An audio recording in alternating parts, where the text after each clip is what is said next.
My name is Daniel Carter, and I swear on everything I have left that what happened during my night shift at the Hollow Ridge Forensic Storage Facility was real, even though every part of me wishes it wasn't. The night it started, the air outside felt unnaturally warm for October, carrying a smell like burnt rubber mixed with something dead, and from the moment I stepped inside the building, the fluorescent lights buzzed overhead like they were warning me, flickering in a way they never had before, casting broken shadows across rows and rows of sealed evidence lockers that stretched into the darkness. It was exactly 11:47 p.m. when it began, 7 minutes into my shift, when I first noticed something wrong. Locker C14, a locker containing remains from an unsolved ritual murder case for 1998, was covered in moisture, thick droplets slowly running down the steel, as if something inside was breathing.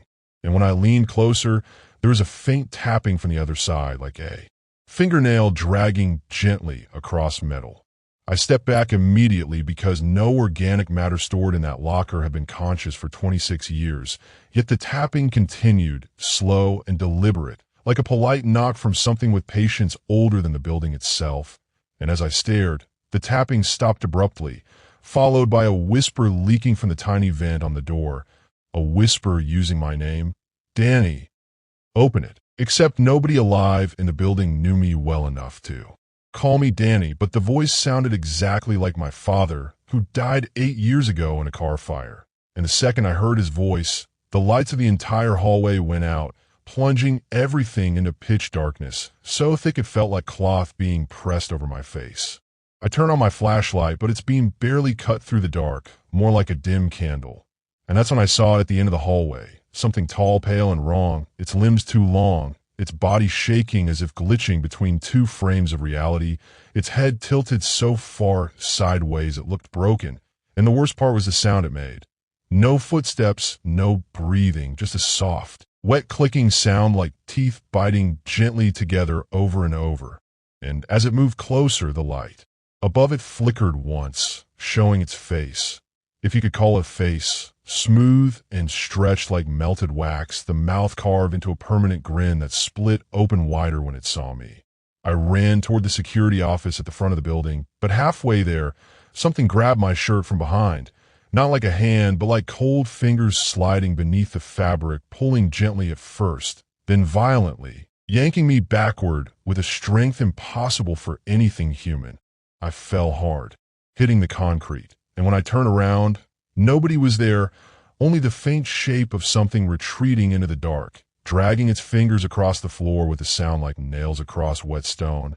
My heart slammed against my ribs, and I sprinted the remaining distance, locking myself inside the office, breathing so hard the room spun. But the monitors inside made everything worse because each camera showed me in places I wasn't. Camera 1 showed me standing in the freezer corridor, staring directly into the lens. Camera 4 showed me sitting on a metal autopsy table, legs dangling like a child waiting for a doctor. Camera 7 showed me crawling on the floor, smiling at something in the corner. It was like the building was creating versions of me, or maybe copying me, or maybe something older than the building itself was wearing my shape the way a puppeteer wears a glove. And as I watched, the me on camera 4 slowly raised one hand and waved at me with a motion too smooth, too patient, too rehearsed. I backed away from the screens, and the speakers in the office crackled on with a faint static that slowly formed into a woman's voice. My mother's voice, except she's been gone for 12 years, yet here she was, whispering, "Danny, sweetheart, I'm cold. Let me in." And the doorknob to the office began turning on its own, twitching fast like someone excited to come inside. I held the knob with both hands, pressing my weight against the door, but the force on the other side kept increasing stronger and stronger until the metal began to bend inward, as if something with enormous strength was pressing its face against the door, breathing through the cracks, sucking in air like it wanted to taste me. The radios on the desk turned on next. All at once, broadcasting overlapping whispers that weren't English, weren't human, weren't anything I could recognize. And between the voices, I heard the unmistakable sound of my father screaming the way he screamed the night he burned alive, a sound I thought I'd never hear again outside my nightmares. Suddenly, every monitor went black except one. Camera 9, showing the back exit door opening slowly even though it was locked from the inside moments earlier, and from the darkness beyond the door emerged the same tall, pale figure I saw earlier. Except now there were 3 of them, each moving in unnatural, jerking motions like marionettes with invisible strings, each of them smiling at me with those 2 wide jaws. The office lights exploded, showering sparks, and I knew staying here meant dying. So I grabbed my keys and bolted into the hallway again, but the building wasn't the same. Every corridor was different, stretching longer, bending in ways architecture shouldn't bend, and the walls pulsed faintly like veins pushing blood through them. I ran blindly, turning corners that shouldn't exist, passing doorways that led into rooms filled with nothing but mirrors reflecting versions of me that moved. Slightly out of sync, some smiling, some crying, some staring with empty eyes. My legs burned, my lungs screamed, but I kept running until finally I saw the main entrance. Wide open, the cold night outside waiting like salvation. So I sprinted with everything I'd left, but as I reached the doorway, a hand grabbed my ankle, ice cold and impossibly strong, pulling me down to the floor. I kicked wildly, screaming, and when I looked back, what held me wasn't a person but my own hand, an exact duplicate, attached to an arm stretching from the shadows, an arm that ended in a version of me lying on the floor, smiling up at me with a mouth full of sharp teeth that weren't mine. I tore free, stumbling out into the parking lot, sprinting to my car, fumbling with the keys as shapes gathered behind the windows of the building. Dozens of them, some tall, some bent, some crawling on the walls, all watching me with faces that mimicked mine. I sped home, heart pounding so violently it felt like it would burst, and for a long time I thought I escaped, but last night, at exactly 11:47 p.m., the same minute everything began, I heard tapping on my apartment door, slow and polite, just like locker C14, followed by my mother's voice whispering through the crack, "Danny, sweetheart, let us in, we finally found you." And the last thing I saw before the lights flickered out was a tall, pale silhouette standing in the reflection of my TV screen, smiling behind me even though I was alone in the room. And the moment I spun around, the silhouette in the TV reflection vanished, not by fading or stepping away, but by collapsing into itself like a shadow being sucked into a drain, leaving behind only a smear of darkness on the wall that slowly dripped downward like thick black tar. And before I could even process what I was seeing, my phone, which I had thrown onto the couch hours earlier, lit up with a notification even though it was on airplane mode. The screen displayed a single message from an unknown number, a number made entirely of zeros, and the text read, "Stop running, Danny. We're inside." The moment I read it, every electronic device in my apartment turned on at once. The TV flickering through static, the microwave beeping with random digits, my laptop speakers hissing with a distorted recording of my father's final screams, while the lights overhead flickered in a frantic strobe that cast a dozen moving shadows across the walls even though I wasn't moving at all. And when I looked down, my own shadow was stretching away from my feet like something was pulling it, dragging it, across the room toward the hallway where the tapping had begun again, but now there were multiple tapping patterns, chaotic and overlapping, like a crowd of people patiently knocking on every wall, every door, every surface at once, trying to find the weakest point. I stumbled backward, covering my ears, but that did nothing because the sounds weren't entering through my ears. They were inside my skull, vibrating in my bones, harmonizing in a way that felt almost ritualistic, and suddenly the air grew colder than any freezer I'd ever walked into, so cold my breath came out as thick white fog, even though it was the middle of summer, and through the icy haze, shapes began to emerge from the shadows. First hands gripping the edges of the hallway wall. Long, pale hands with fingers twice the length of mine. Then faces pushing through the darkness like clay being molded from the void. Each face a twisted version of me. Each mouth opening too wide as if eager to taste my fear.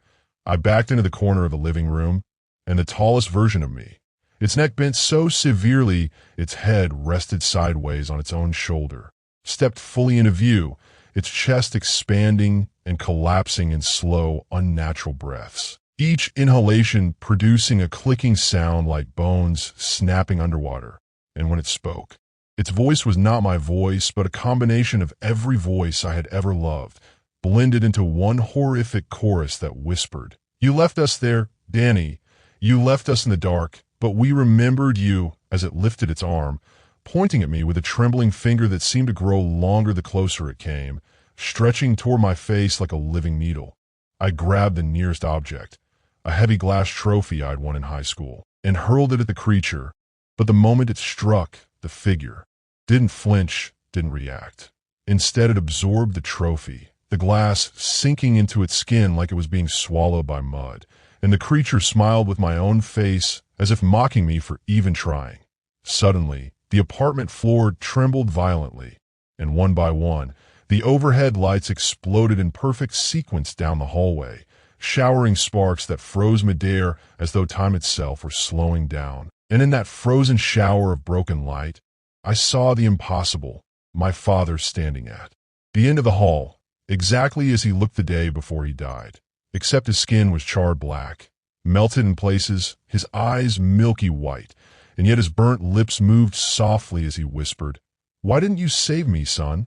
The guilt hit me like a punch to the chest, but before I could answer, the charred version of my father split open from the inside, tearing like wet paper, and from within him stepped one of the tall, pale creatures, its fingers dripping with something dark that might have once been blood.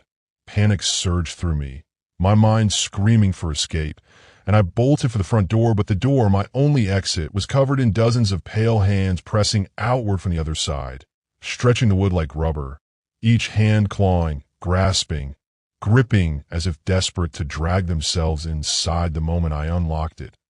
I spun around, searching for any angle of escape, and that's when every reflection in my apartment betrayed me at once. The TV, the microwave door, the glass frame on the wall, even the black surface of my turned-off phone.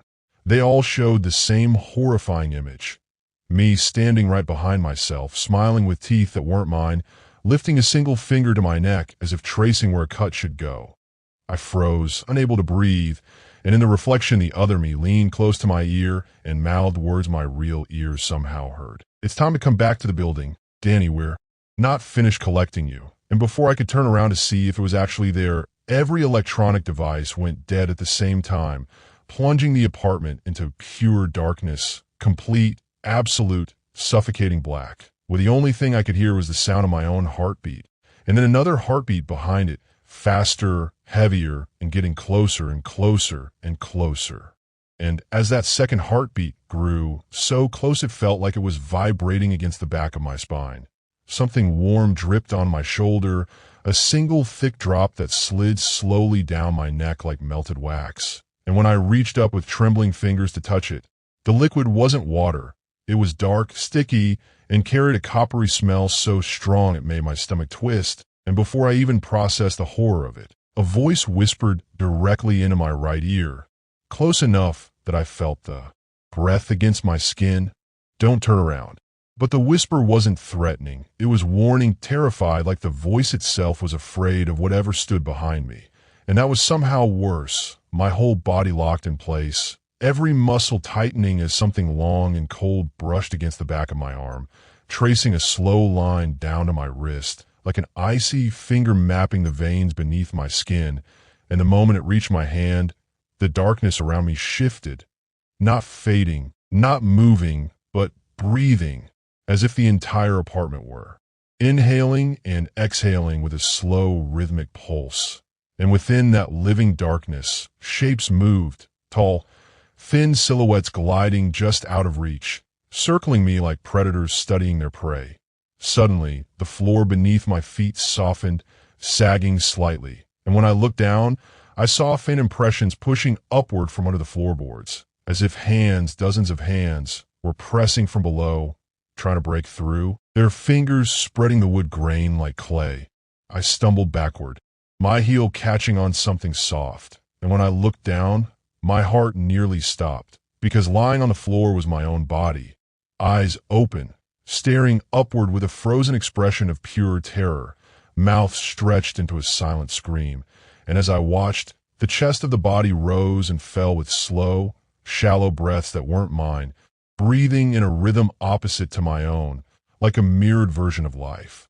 I backed away, shaking so violently I could barely stand, and the other me on the floor slowly turned its head toward me, not by shifting or rolling, but by bending, the neck cracking loudly as it twisted far past the point any bone should allow, and its lips peeled back into that same unnatural grin I'd seen on the security cameras, revealing a row of dark, needle-like teeth that pulsed faintly, as though alive.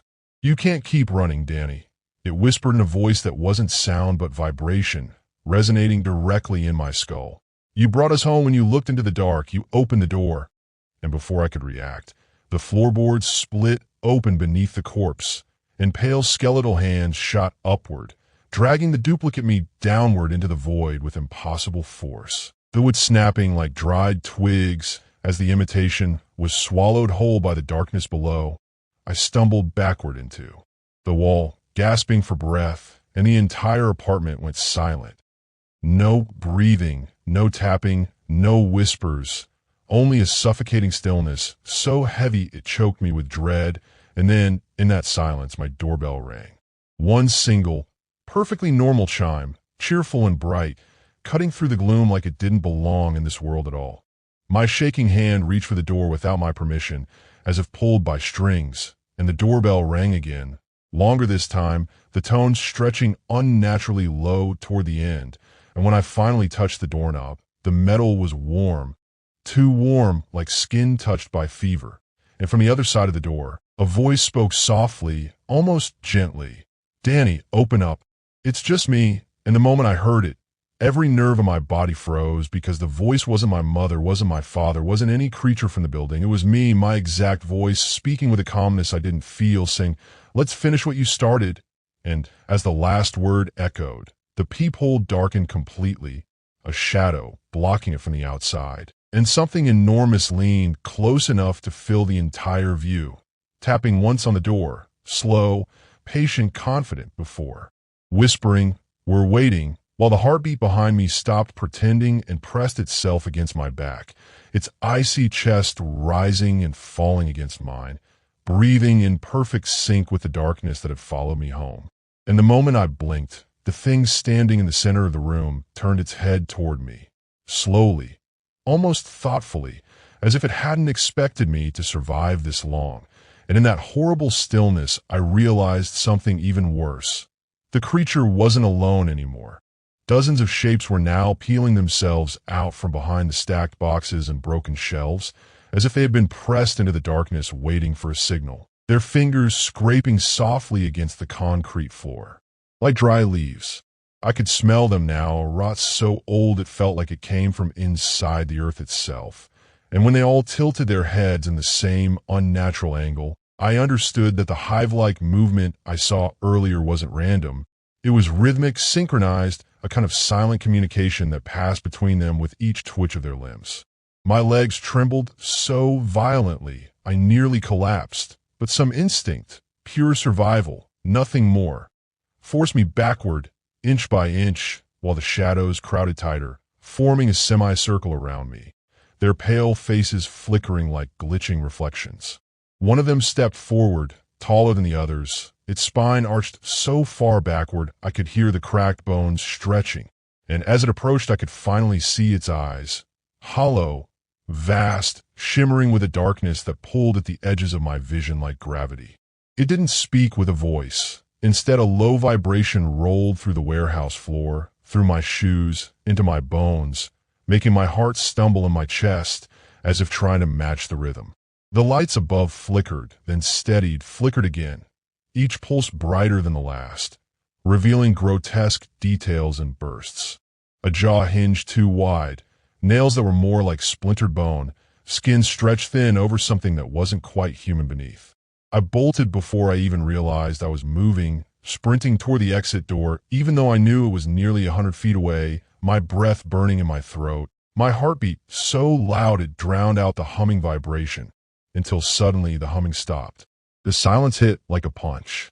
Every instinct in my body screamed that the worst possible thing had happened. I didn't dare look back, but I could feel the air behind me shift, the pressure drop, the temperature drop, as if something vast and cold was rising up directly behind me. When I reached the door and slammed into it, fumbling for the push bar, a hand, not human, not even close, pressed flat against the center of my back, and for a second I felt hundreds of thin, twitching movements beneath the skin of that hand, like worms writhing under a sheet. I shoved forward with everything I had, bursting into the night air and collapsing onto the gravel outside, sucking in lungfuls of cold oxygen like I had been drowning. I scrambled to my feet, half running, half stumbling toward the security booth, expecting at any moment to feel that hand around my ankle pulling me back. But when I finally reached the booth and spun around, the warehouse door was quietly swinging shut, as if nothing had ever happened, the darkness behind it swallowing everything. I grabbed the radio with shaking hands, trying to call the police, but all I heard on every channel was the same low vibration I felt inside the warehouse, now pulsing through the speaker like it was alive, whispering in a pattern I couldn't understand but somehow instinctively feared. I fled the building, fled the job, fled the entire town that night, driving until the sun rose, and even then not stopping for long. But ever since that night, strange things keep happening. Lights flickering in whatever room I sleep in, shadows moving across walls with no source. The same vibration rumbling faintly through floors at 3:17 a.m. Every time without fail. And the worst part? 2 nights ago, while staying in a motel in Nevada, I found something shoved under my door. A single strip of security footage paper from the warehouse printer showing the exact moment I ran out the exit, but with one terrifying difference. Behind me, right at the edge of the open door, the tall creature was standing upright, fully visible, its face finally clear, smiling directly at the camera, as if it knew this story wasn't over, as if it had followed me, as if it was waiting for the perfect moment to finish what it started. And I swear, as I sit here writing this, the motel lights just flickered again, once, twice, and now the room has gone completely silent except for that vibration rising beneath my feet. Asterisk, asterisk. And as the vibration rose beneath my feet, rattling the thin motel walls like bones in a drum, I finally understood that running had never saved me. It had only stretched the distance long enough for the thing to grow stronger, smarter, more familiar with my fear. The lights flickered once more, then went out completely, drowning the room in a darkness so heavy it felt physical, thick, pressing against my skin. I fumbled for my phone, but before I could turn on the screen, I heard it, a slow inhale behind me, too deep to belong to lungs, too wet to belong to anything alive, the sound of something tasting the air, tasting me. My hands froze around the phone. I didn't turn around. I couldn't. The thing exhaled, and the breath was ice cold, brushing the back of my neck like the touch of a corpse. Then the bed springs beside me dipped, sagging under a weight that felt impossible, as if something enormous had crouched inches from my spine. The vibration shifted into a whisper, low, broken, thousands of voices speaking in overlapping fragments, all forming one sentence that trickled into my ear like poison. You left the door open. My blood turned to stone. I realized it wasn't talking about the motel door. It meant the warehouse door. It meant when I ran, when I escaped, when I fled in blind terror. I didn't close it. I didn't seal it. I didn't stop them.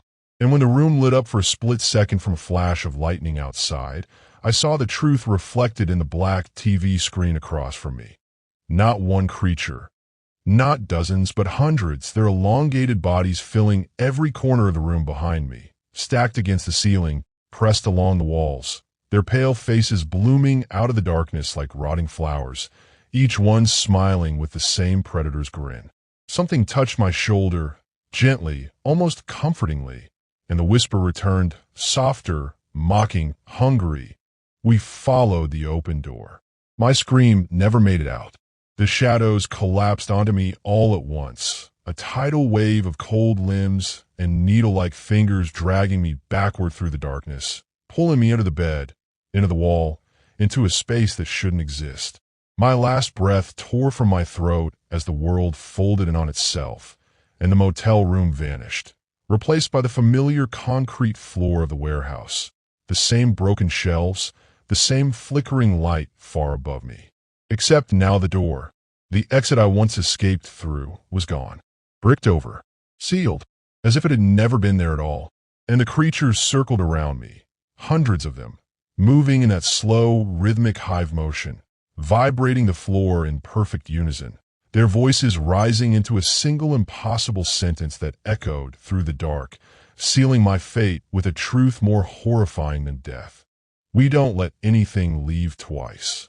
The lights snapped off. Something grabbed my ankle, and that was the last moment I ever saw.